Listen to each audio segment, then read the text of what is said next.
नमस्कार दोस्तों। आज मैं भगवान श्री कृष्ण की जन्म कथा लेकर आई हूँ।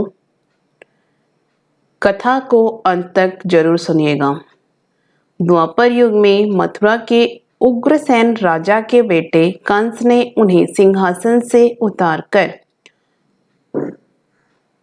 कारागार में बंद कर दिया था और खुद को मथुरा का राजा घोषित कर दिया था। राजा की एक बेटी और एक बेटा था। बेटा कंस और बेटी देवकी का विवाह वासुदेव के साथ तय कर दिया गया और बड़ी धूमधाम के साथ वासुदेव के साथ उनका विवाह कर दिया गया। लेकिन जब कंस देवकी को हंसी खुशी रथ से विदा कर रहा था, उस समय आकाशवाणी हुई कि देवकी का 8वां पुत्र ही कंस का वध करेगा। आकाशवाणी सुनकर कंस की रूह कांप गई और वह घबरा गया। आकाशवाणी के बाद कंस ने बहन देवकी की हत्या करने की ठान ली। लेकिन उस दौरान वासुदेव ने कंस को समझाया कि देवकी को मारने से क्या होगा। देवकी से नहीं, बल्कि उसको देवकी की 8वीं संतान से भय है। वासुदेव ने कंस को सलाह दी कि जब हमारी 8वीं संतान होगी तो हम आपको सौंप देंगे, आप उसे मार देना। कंस को वासुदेव की ये बात समझ आ गई, लेकिन वासुदेव और देवकी को कंस ने कारागार में कैद कर लिया। देवकी और वासुदेव की 7 संतानों को कंस मार चुका था। अब 8वां बच्चा होने वाला था। आसमान में घने बादल छाए थे, तेज बारिश हो रही थी, बिजली कड़क रही थी और भगवान श्री कृष्ण जन्म लेने वाले थे।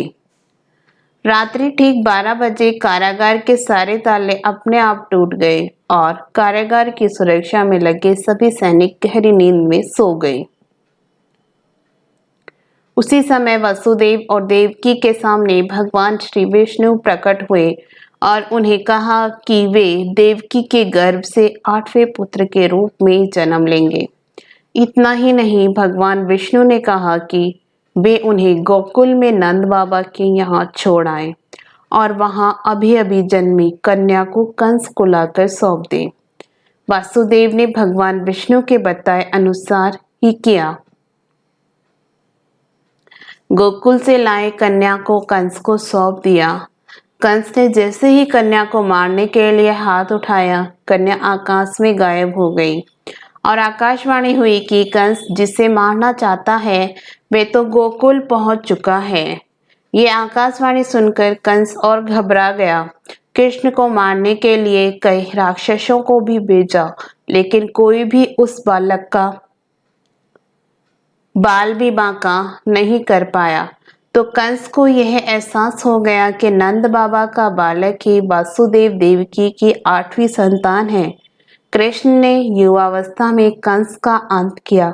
इस तरह जो भी यह कथा पढ़ता या सुनता है, उसके समस्त पापों का नाश होता है। जय श्री कृष्णा। अगर आपको हमारी ये कथा पसंद आई हो तो वीडियो को लाइक जरूर करिएगा।